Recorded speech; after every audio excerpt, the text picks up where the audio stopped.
Assalamualaikum warahmatullahi wabarakatuh. Selamat pagi Sobat Rupiah, salam sehat. Dari sini kami akan membawakan podcast Action in Action episode keempat Kantor Bank Indonesia Perwakilan Aceh bersama saya Nifa Adila. Nah, pastinya pada podcast kali ini tentunya akan membawa topik yang sangat menarik sekali, mempersiapkan industri halal sebagai motor ekonomi Aceh. Industri halal dengan kita masyarakat Aceh pastinya sangat erat sekali kaitannya, apalagi Aceh dengan syariat Islamnya. Nah, tapi yang menjadi pertanyaan, industri halal itu seperti apa dan bagaimana seharusnya perkembangan ini dilakukan? Sudah hadir bersama kita di sini untuk membahas topik pada hari ini lebih dalam lagi, Bapak Akris Sarwani, Kepala Bank Indonesia Perwakilan Aceh. Selamat pagi, Bapak. Selamat pagi, Assalamualaikum warahmatullahi wabarakatuh. Waalaikumsalam, apa kabar, Bapak? Baik, Alhamdulillah. Alhamdulillah.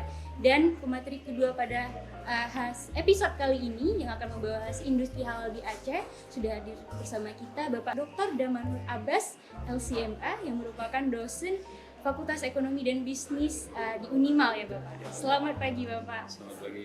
Apa kabar Bapak? Alhamdulillah sehat. Alhamdulillah. Nah, untuk membahas topik kita pada kali ini dan masuk lebih dalam lagi ke industri halal, kita harus melihat terlebih dahulu nih kondisi ekonomi di Aceh seperti apa. Bapak Akris, kira-kira kondisi ekonomi yang ada di Provinsi Aceh sekarang ini seperti apa? Apalagi kita erat sekali dengan syariat dan sudah mulai banyak nih bank-bank yang ada syariatnya. Kira-kira seperti apa Bapak? Baik, para pemirsa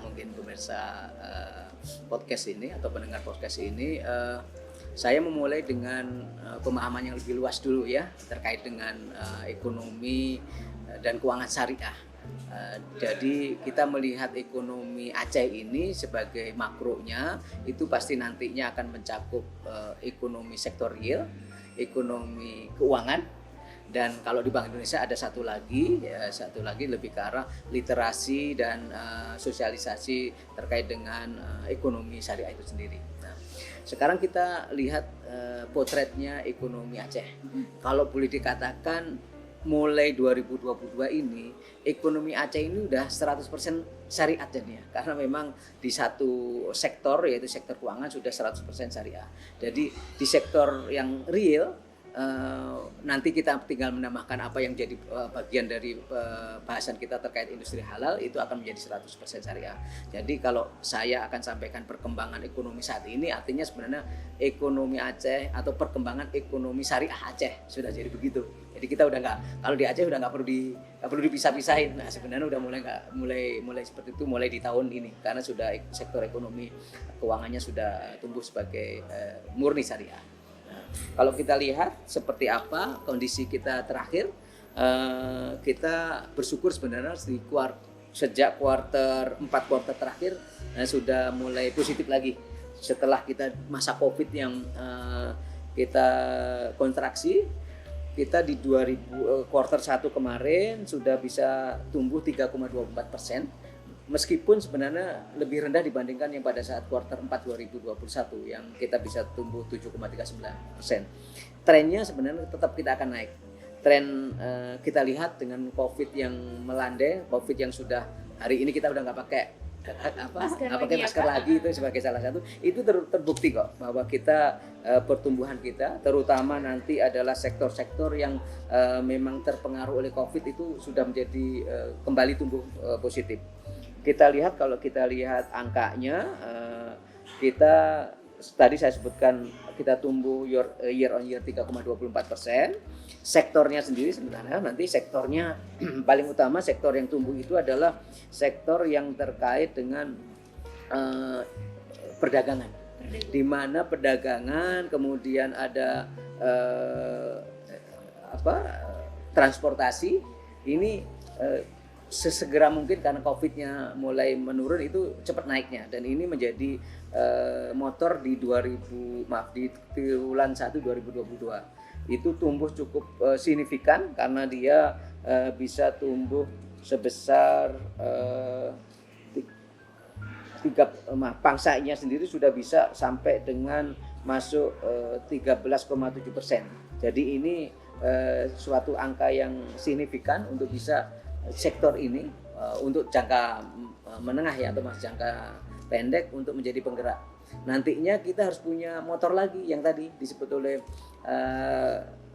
Unifa tadi, bahwa nantinya industri halal lah yang harus jadi motor.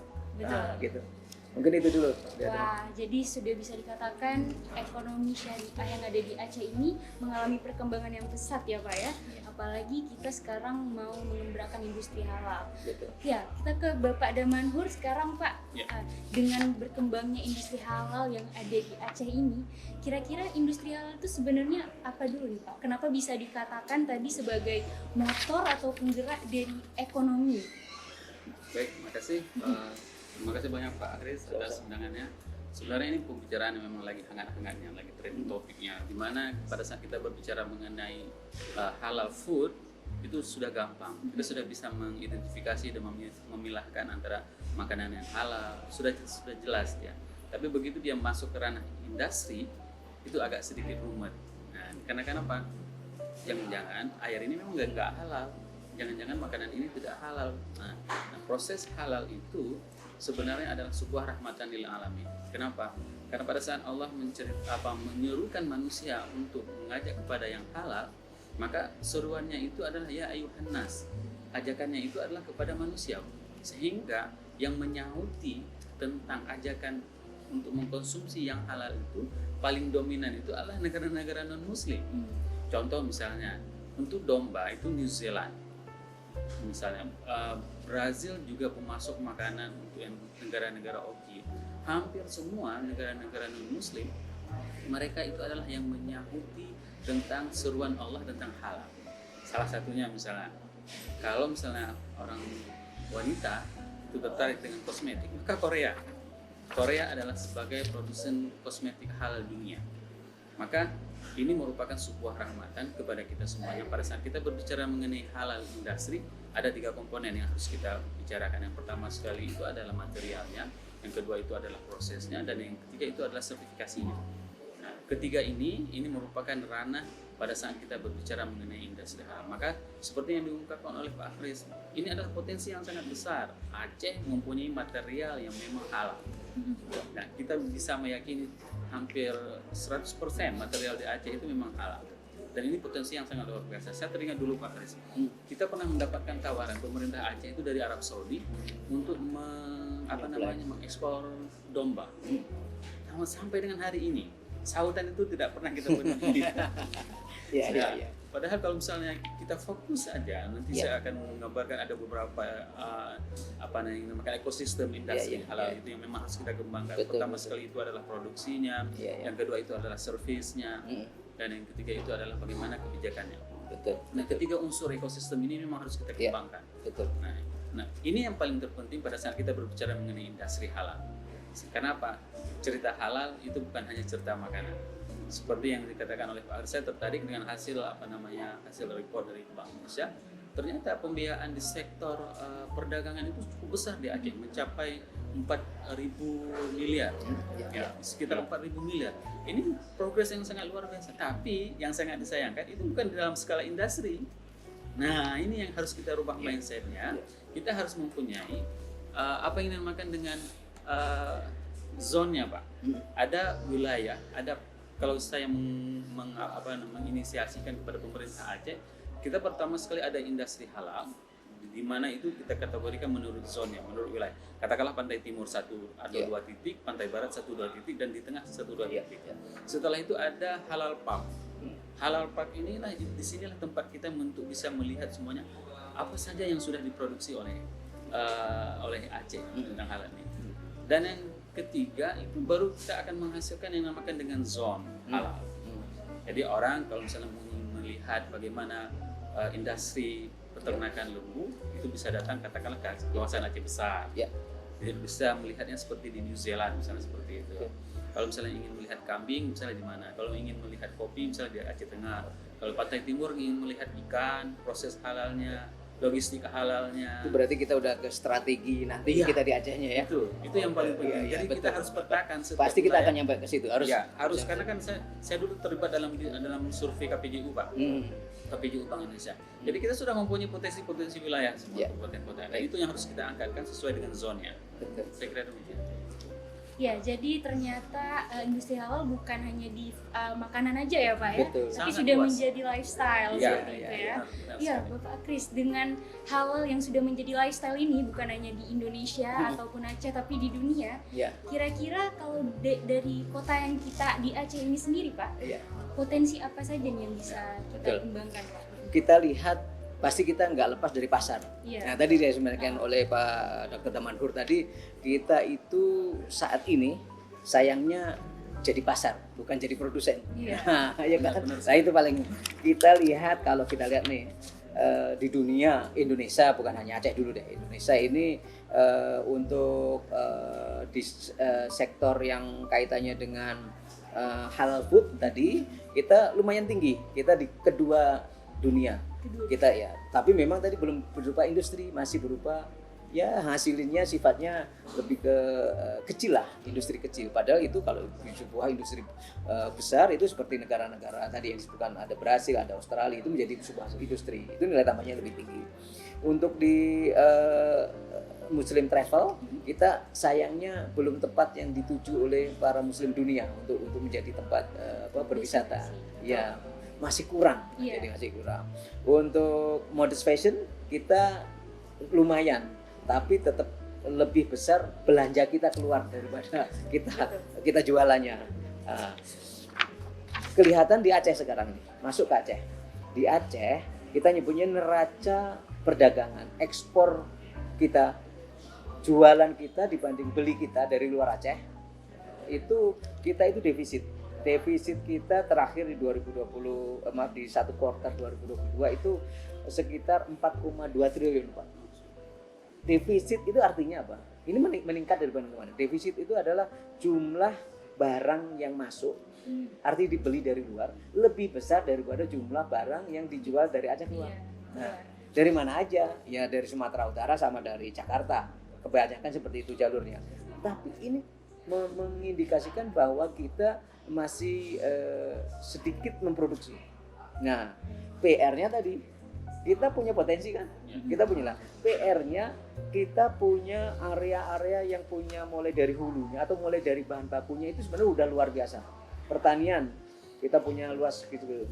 Peternakan tadi. Iya. Pertanian, peternakan, kehutanan, perikanan mungkin itu katakan. Itu ada semuanya di sini dan pasarnya ada. Permintaan dari Saudi Arabia tadi bisa dikatakan sudah minta, sudah jelas mereka tiap tahun pasti ada korban di daerah. Tapi kita kenapa nggak bisa? Nah, padahal kenapa kita nggak bisa mengambil celah pasar itu untuk bisa di Aceh? Kita siapkan misalnya tahun ini dibutuhkan 20.000 domba misalnya gitu. Ya kita siapkan 20.000 domba dengan sungguh-sungguh. Padahal waktu itu diminta 1.000 domba. Nah, baru 1.000 domba. Baru 1.000 domba. nggak usah lah. Itu sebagai contoh seperti itu.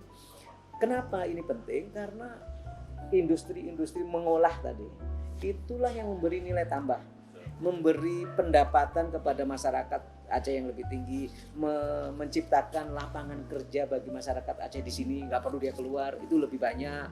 Kemudian juga mereka bisa nantinya pasti ya dengan pendapatan lebih tinggi mereka punya punya kesejahteraan yang akan lebih baik lagi.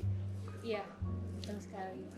Ya, jadi Pak, industri halal ini sendiri dengan bisa mengembangkan ekonomi segitu besarnya Pak, apalagi di Aceh, dan Aceh sendiri kan sudah masuk sebenarnya sudah masuk destinasi wisata halal kedua di Indonesia. Iya, iya. Ya Pak Akris juga dan Pak Damanhur. Namun dari sektor lain, kenapa Aceh dengan syariatnya bisa dikatakan yang sangat dekat dengan halal tadi, mengapa nih kita masih tertinggal jauh dari negara-negara lain yang tadi sudah Bapak juga sebutkan menjadi distributor dan lain-lain. Jadi sebenarnya apakah ada tantangan tersendiri dan persiapan yang sebenarnya memang harus khusus? Ya. Saya boleh memulai, mungkin nanti Pak Ya. Damanhur bisa melengkapi. Intinya potensi ada. Ya, potensi ada. Potensi ada, pasar ada, tinggal kita ke dalam, ngatur ke dalam, strategi kita di dalam nih. Nah, para pelakunya inilah yang harus sepakat nih, para pelaku yang di dalamnya Aceh ini harus sepakat. Yang jelas kalau kami Bank Indonesia sebagai otoritas, sebagai regulator, Bank Indonesia, OJK, ataupun pemerintah pusat itu tanda kutip bersifat sebagai mitranya pemerintah Aceh dan atau masyarakat Aceh untuk nanti bisa mengembangkan. Di Aceh sendiri ada pemerintah Aceh, pemerintah provinsi maupun pemerintah kabupaten kota. Nanti juga ada para pelaku industri di Aceh, pelaku usaha, dan jangan lupakan para ulama. Jadi ya 10, 3 atau 4 ini itu harus punya melihat ini sebagai sesuatu yang PR bareng. Iya. Ini kita punya potensi, ini kita punya pasar, mana yang mau digarap dulu, mana yang tadi potensi mana aja, tidak semua daerah berlaku yang sama, mendingan kalau peternakan di sinilah, kalau perikanan di sinilah, nah itu menjadi strategi bareng. Nah itu yang menurut saya akan sangat cepat untuk bisa mengejar yang tadi dari defisit, ya seharusnya defisitnya berkurang, apalagi kalau kita bisa lebih bukan menutup defisit tapi malah lebih besar profit yang kita dapatkan untuk masyarakat Aceh. Berarti Pentahelix collaboration itu adalah sangat penting di sini ya, bukan hanya pemerintah ataupun bagian tertentu saja yang mengembangkan industri halal ini, tapi juga masyarakat harus ikut juga berperan ya. Dan bareng-bareng. Iya, dan bareng-bareng, PR bersama seperti itu ya Pak. Betul. Kalau dari Bapak Damanus sendiri kira-kira seperti apa nih Pak? Ya, saya kira ini langkah yang luar biasa nih Pak Haris. Kenapa? Karena ini kan bukan tugasnya Bank Indonesia sebenarnya. Iya, betul sekali. Tapi kita ikut secara andil. moral harus ini karena kita ada tanggung jawab moral hazardnya sebagai bagaimana kewajiban sebagai warga negara dan institusi negara. Dan ini sebenarnya menjadi tugas penting bagi pemerintah yang langsung menangani masalah ini. Kenapa? Kegiatan-kegiatan seperti ini memang harus di follow up. Kalau seandainya hanya sekedar katakanlah Bank Indonesia telah menginisiasi melakukan aksi dan melakukan berbagai macam upaya, tapi ini tidak ditindaklanjuti, maka itu sama sekali tidak akan berfaedah. Saya sangat setuju seperti yang dikatakan oleh Pak Haris bahwasanya kita melibatkan semua stakeholder di dalam hal ini, sehingga apa? Kita tidak menjadi orang yang gagal membenarkan apa yang sudah dibenarkan oleh Allah dan Rasul. Ini adalah statement kita. Hari ini, pada saat ada sesuatu yang salah dengan syariat, yang disalahkan syariatnya, bukan orangnya. Tapi sebenarnya yang salah itu adalah orangnya, bukan syariatnya. Kenapa? Syariat itu memang tidak pernah salah. Syariat itu tetap benar karena dia berasal dari Allah dan Rasul. Yang salahnya siapa? Human error. Nah, manusianya yang salah dalam melaksanakan syariat tersebut. Sehingga mohon maaf nih Pak Haris, saya ingin mengembangkan. Pada saat kita berbicara mengenai syariat, jarang sekali kita bicara mengenai industri Pak. Apa yang terbetik dalam masyarakat pada saat dia menceritakan Aceh syariat, yaitu adalah hukuman cambuk, ya kan? Pakaian ketat, gitu kan? Kenapa kita tidak berbicara syariat itu industrinya? Dan industrinya itu pengalaman saya, waktu saya ada short course di Durham University di Inggris, ada kendala Pak Chris pada saat kita melakukan transaksi dengan salah satu bank nasional. Tapi, begitu kita menggunakan bank internasional yang ada di Indonesia, itu semuanya lancar.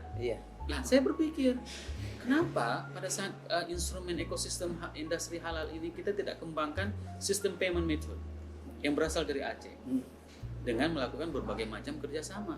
Contoh misalnya Pak Haris mungkin lebih mempunyai ide yang lebih baik. Kenapa kita tidak menggunakan istilahnya ada semacam alat transaksi yang resmi diakui baik secara nasional dan internasional, itu mulainya dari Aceh.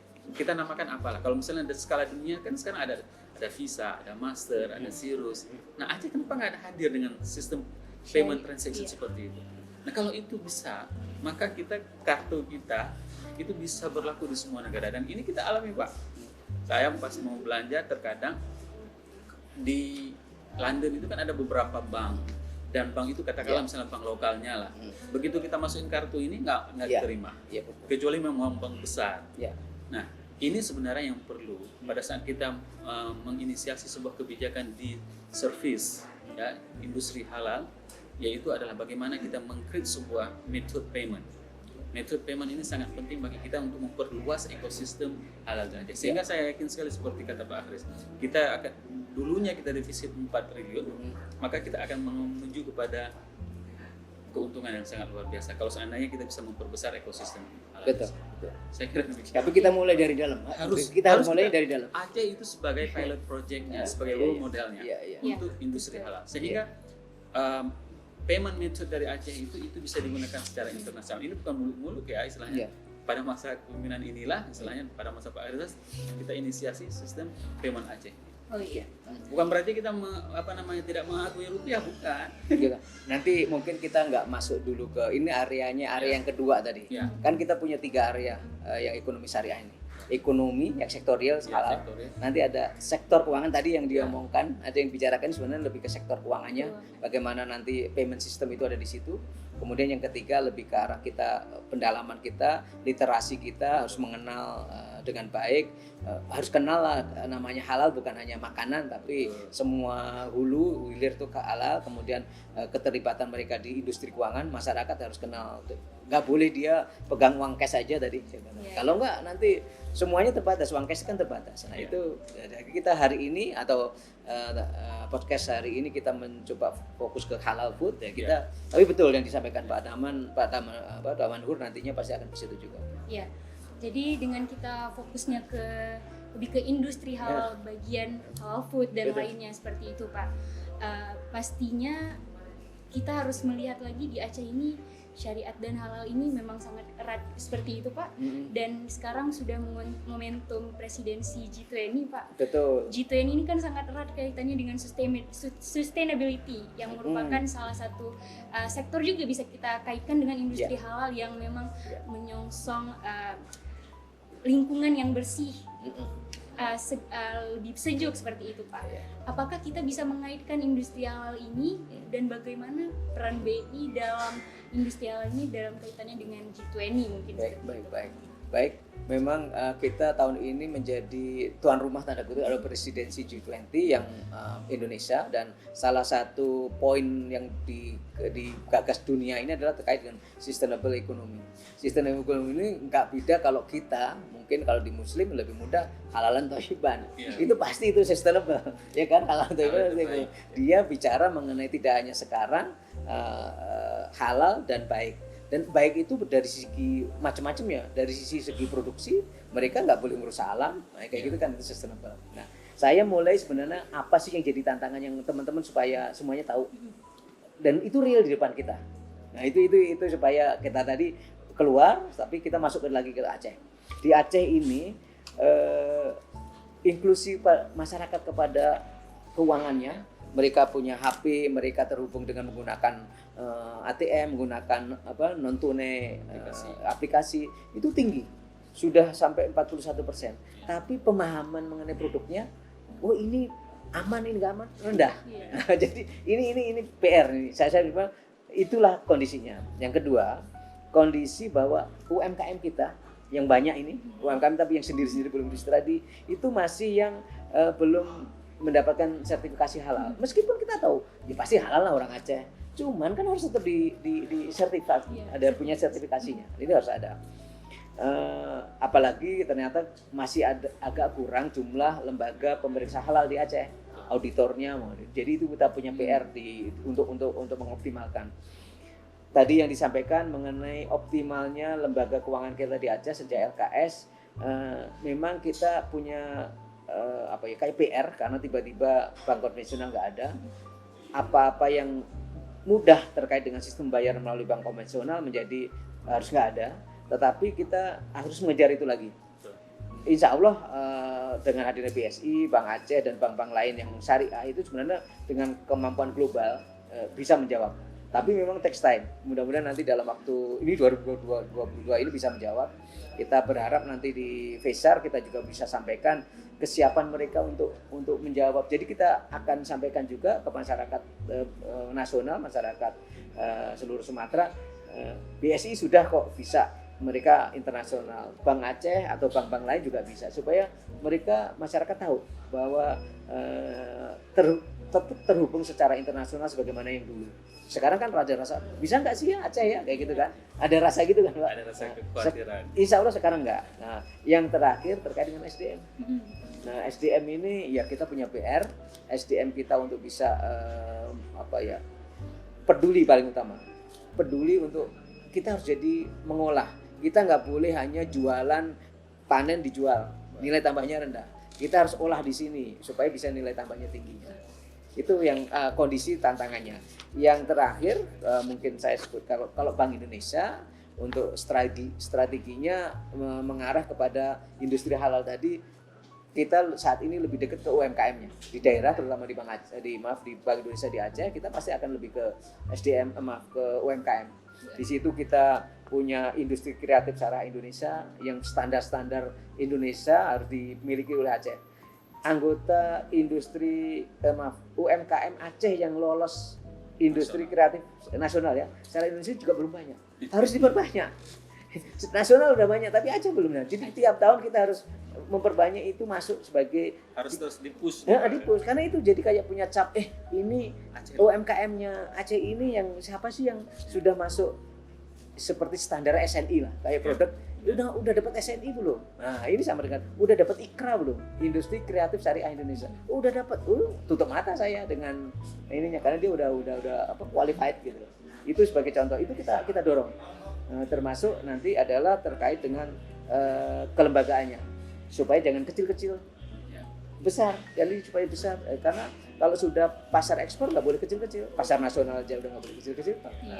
Disitulah Bank Indonesia memberikan support. Terakhir Bank Indonesia memberikan fasilitasi dalam bentuk kegiatan. Kita punya KKI, Karya Kreatif Indonesia. Kita punya ISEF, International Syariah Economic Forum. Kita punya FESAR nanti. Nah, itu bagian dari Bank Indonesia untuk mempercepat, membuatkan panggung, menyampaikan kepada masyarakat ini loh kapasitas dan juga sekaligus perkembangan dari ekonomi syariah di Aceh. Iya, baik. Berarti dari perkembangan SDM maupun UMKM, ya Pak, menurut Pak Damanhur sendiri Pak, kondisi demografis yang ada di Aceh ini kira-kira apakah siap masyarakatnya Pak untuk menghadapi industri halal yang sebegitu dikembangkannya Pak? Aceh merupakan salah satu potensi yang paling siap. Iya. Seperti yang kita belajar dari pengalaman terdahulu Pak Haris. 2018 kita diundang ke Thailand untuk halal nutrition. Pada saat itu salah satu universitas yang mengajak kerjasama dengan kita adalah Chulalongkorn University. Tahu nggak Giva berapa banyak sertifikasi halal yang dikeluarkan oleh Chulalongkorn? Itu 120 sertifikasi. Bayangkan hampir semua makanan mulai dari tom yum, pisang sale, ya, sampai dengan berbagai macam jenis produk lain itu dikeluarkan sertifikasi halalnya dari Thailand, negara yang mayoritas bukan Muslim. Nah, hal yang menarik dari kecil saya lahir di Pantan Labu, tempat produksinya pisang sale terbesar di Aceh, sampai dengan hari ini Pak, ya, sampai dengan hari ini bentuk pisang sale itu masih sama seperti dulu, tidak pernah berubah. Tapi di Thailand mereka itu sudah melakukan inovasi, sudah diolah secara skala industri. Jadi apa yang terjadi? Satu sisir itu kan 10.000 pisang, tapi dijual di sana 10.000 itu cuma satu biji. Jadi namanya dirubah, bukan lagi pisang sale, banana solar trip. Namanya udah keren. Nah kita ini sedang melakukan Pak Haris, mohon doanya dengan salah satu perbankan. Kalau misalnya mereka setuju, kita akan membuat inovasi seperti itu untuk Aceh Utara. Kita akan buat pusat inovasi pisang sale di Aceh Utara. Mudah-mudahan ada institusi perbankan yang tertarik untuk membiayai. Karena Pak sangat menarik loh Pak. Pisang itu dijemur dengan matahari dengan rumah solar itu. Setelah itu dia akan dicelup dengan variasi rasanya. Ada coklat, ada vanila, ada green tea. Nah, inovasi seperti ini kalau memang kita bisa pasarkan ke semua turis yang ada, itu akan image-nya akan berbeda. Ya, pisang sale Aceh namanya kita ganti dengan sale banana drip misalnya seperti itu. Nah, ini sebenarnya yang perlu. Kenapa? Karena pada saat kita hari ini berbicara tentang halal, itu image-nya, saya ingin menambahkan apa yang disampaikan Pak Haris tadi, bahwasanya SDM kita itu bukan hanya kita persiapkan di Fakultas Syariah, tapi SDM kita yang kita persiapkan itu di Fakultas Biologinya, Kimia Terapan. Supaya apa? Supaya mereka bisa merubah, teknologi pengolahan. Itu dia. Jadi pemahaman syariah itu harus ditanamkan ke anak-anak didik kita, harus kita tanamkan dalam silabus di kimia, jurusan kimia terapan, jurusan biologi terapan. Seperti itu supaya mereka mempunyai inovasi. Salah satunya Pak, salah satu hadis dari Anas bin Malik itu mengatakan bahwasanya Rasul itu tidak pernah melupakan makanan favoritnya itu adalah labu sama cuka. Nah hari ini yang mempunyai produksi cuka secara internasional itu adalah Korea. Kenapa? Sewaktu ditanya oleh teman, kenapa Korea menitik beratkan pada cuka? Karena membaca hadis Rasul, bahwasanya rumah Rasul itu tidak pernah kehilangan dari cuka. Nah, hari ini potensi cuka itu sangat banyak di Aceh. Misalnya dari buah asam sunti, dari jeruk. Kenapa kita tidak pernah mengubah, ya kan, material yang halal tersebut untuk menjadi makanan sunnah yang istilahnya ini kan santapan kita setiap hari. Kalau misalnya di Aceh besar ada yang namanya sirugo pakai cuka. Nah, kenapa kita tidak bukan secara internasional cuka itu menjadi halal? Itu dia tantangan kita. Jadi ya dengan banyak sekali sebenarnya inovasi yang bisa dilakukan juga.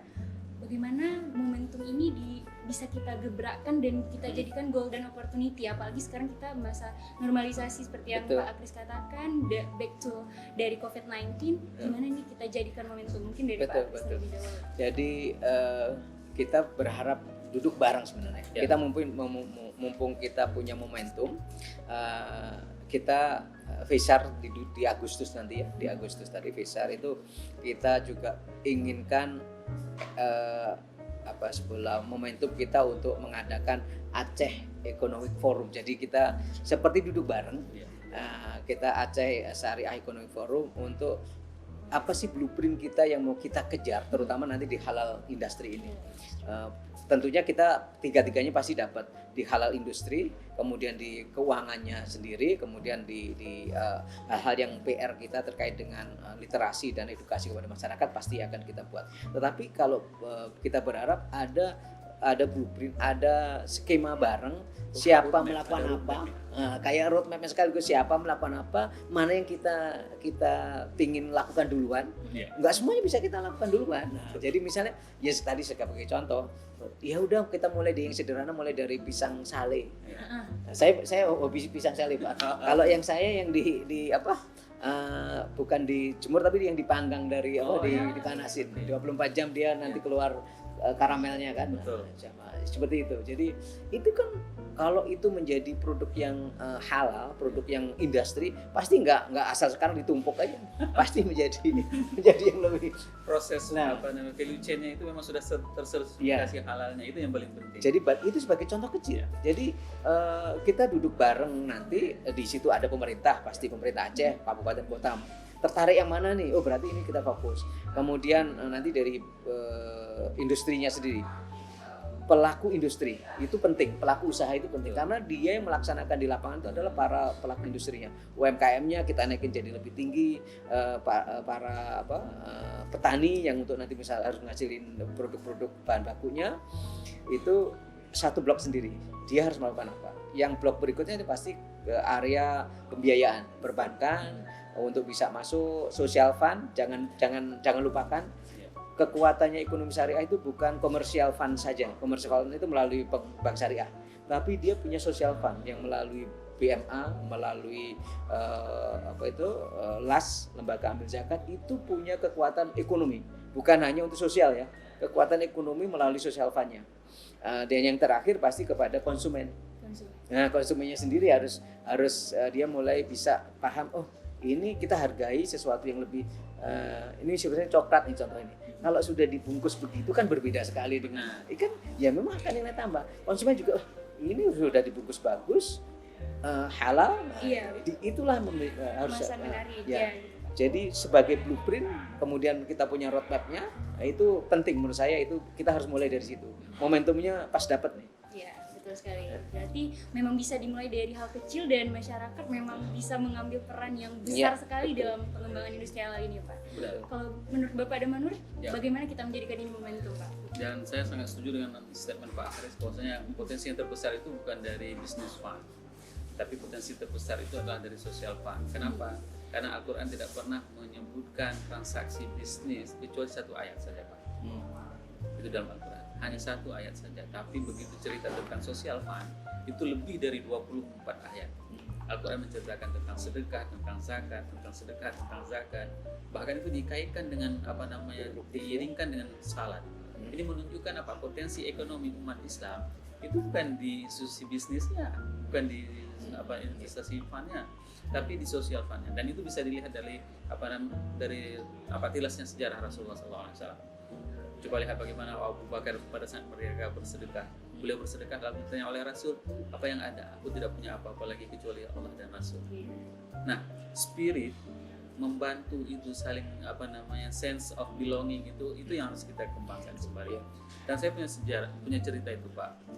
Salah seorang teman membeli kedelai dari dari petani lokal. Pada saat setiap pembelian itu dia kerugian sekitar 50 juta. Tapi dia meniatkan ini adalah sedekah saya kepada petani lokal yang istilahnya yang beriman kepada Allah. Apa yang terjadi? Dalam jangka kurun waktu beberapa bulan kemudian harga dolar naik. Mereka yang mengambil dari salah satu institusi luar itu maka melonjak yang sangat luar biasa harganya. Ini menunjukkan apa yang membuat kita sukses adalah pada saat kita konsisten terhadap apa yang diperintahkan oleh Allah dan Rasul. Maka saya sangat tertarik pada saat Pak Khalid mengatakan jangan lupakan social fund. Kita harus berdayakan lembaga Baitul Mal, lembaga zakat, itu semua harus kita berdayakan sebagai ini adalah salah satu potensi yang paling terbesar untuk bisa kita tingkatkan ekonomi masyarakat. Ya, jadi kata kuncinya sebenarnya social fund bukan untuk sosial beneran yang biasa tapi untuk bisnis. Makan ya, untuk masuk ke bisnis ya gitu. Bisnis. Jadi biayanya kan jadi lebih rendah tadi. Ketemu dengan orang yang punya modal, saya nggak mau nyari duit dari modal saya ini. Saya bisa pinjamkan atau saya masuk ke saya investor nih. Saya masukkan ke ikut ya saya usaha ini tapi hasilnya ya nanti saya bukan untuk saya, dibahkan untuk lembaga lain atau saya masukin ke ACT ya, saya masukin ke BMA. Itu niat saya itu sudah bisnisnya tetap murni bisnis, nggak boleh nggak profesional, harus profesional. Tetapi dari awal saya memang meniatkan untuk ini bagian dari saya memberi manfaat pada orang lain. Itulah social fund. Jadi jangan terbatas hanya zakat ya dikumpulkan orang duafa dibagi zakat ya untuk makan selesai. Bukan itu. Dana, bukan itu. Tahun depan dia juga akan gitu lagi datang lagi. Konsepnya itu memang az-zakah wa an-numu katanya. Zakat itu tumbuh, berkembang dan bersih. Itu konsep yang harus kita terjemahkan dalam kehidupan sehari-hari. Nah, saya tertarik kita buat sebuah koperasi Pak di Luxmawe. Kita kumpulkan dokter-dokter, semua kita katakan seperti itu. Jadi mereka daripada simpan uang di salah satu lembaga, jadi mereka simpannya di koperasi tanpa mengambil keuntungan. Coba bayangkan ratusan juta itu mereka menyimpannya seperti konsep yang dikatakan oleh Pak Haris. Bukan diberikan cuma-cuma, tapi dikelola untuk unit bisnis. Harus profesional. Ya. Dan itu menurunkan biaya. Menurunkan biaya bagi si produsen, bagi si pengusaha itu biayanya jadi turun. Dia bisa bersaing jadinya. Suatu saat dia akan semakin bagus, semakin efisien, semakin punya alat-alat yang lebih bagus, pasar yang lebih baik, pasti dia akan lebih profesional. Kita tarik nih dana sosial bawa ke tempat lain. Nah, ini udah berdiri nih kayak gitu. Jadi mudah-mudahan itu cara kita dan itu hanya ada di ekonomi syariah. Tidak ada di ekonomi konvensional. Ya. Berarti di ekonomi syariah membantu untuk mengembangkan satu sama lain. Itu adalah social fund. Harus masuk sistem sebagai sistem, betul. Harus dijadikan sebagai sistem, bukan hanya sebagai ala kadarnya tradisional seperti itu. Jadi kalau misalnya bagi-bagi selesai. Intinya harus masuk blueprint dan ada roadmapnya. Gitu. Harus masuk blueprint. Jadi memang sebuah sistem di dalam ekonomi syariah ini seperti itu Pak ya, untuk membantu satu sama lain. Ya mungkin sudah banyak sekali yang kita bahas pada hari ini Pak. Bapak Akris sendiri ada closing statement mengenai industri halal, mungkin sekalian memberitahu Festiar nantinya di bulan Agustus ya Pak. Betul. Apa? Baik, sebagai closing statement, Aceh punya potensi yang besar untuk menjadi pelaku industri halal di Indonesia maupun dunia. Pasarnya terbuka. Jadi tinggal kita nanti mau mulai dari mana, potensi-potensi terutama di pertanian, peternakan, perikanan itu akan kita garap. Pasarnya sudah jelas, pasar internasional di negara-negara muslim itu harus duduk bareng dan ayo kita momentumnya ada sekarang ini. Berikutnya kami memberitahukan kepada seluruh masyarakat bahwa Aceh nanti akan menjadi host atau menjadi tuan rumah dari Festival Ekonomi Syariah Sumatera. Se-Sumatera ini ada di Aceh. Jadi Bank Indonesia ditugaskan Bank Indonesia Aceh ditugaskan untuk menjadi host itu.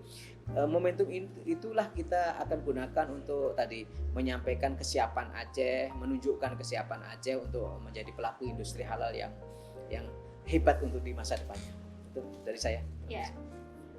Kalau Bapak Damanhur, kira-kira seperti apa nih Pak closing statement mengenai industri? Industri halal merupakan potensi yang memang harus digarap oleh kita semuanya. Semua komponen masyarakat stakeholder akan harus mengambil peran dan bagiannya masing-masing. Kami dari pihak kampus akan menjadi sebagai laboratoriumnya untuk pengembangan industri halal. Begitu juga dukungan dari institusi pemerintahan, keuangan, dan semua stakeholder yang ada. Kenapa? Karena dengan satu prinsip, semakin besar ekosistem ekonomi syariah ini, maka semakin luas dan semakin memperkecil biaya yang akan kita keluarkan.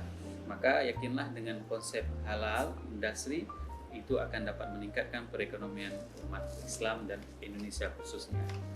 Wah, baik. Terima kasih banyak Bapak Akris dan Bapak Damanhur. Jadi seperti itu podcast kita mengenai episode kali ini, mempersiapkan industri halal sebagai motor ekonomi Aceh. Ternyata industri halal bukan lagi menjadi pelengkap ekonomi suatu bangsa, namun menjadi bagian penting dari kemajuan ekonomi suatu negara. Karena industri halal sudah menjadi lifestyle, maka marilah sama-sama kita ikut ambil andil juga dalam mengembangkan industri halal. Bisa dimulai dari hal yang kecil, seperti itu. Baik, segitu aja untuk podcast kali ini. Tetap stay tune untuk konten-konten selanjutnya, karena pastinya di Bank Indonesia Aceh YouTube-nya banyak sekali mengandung konten-konten menarik lainnya.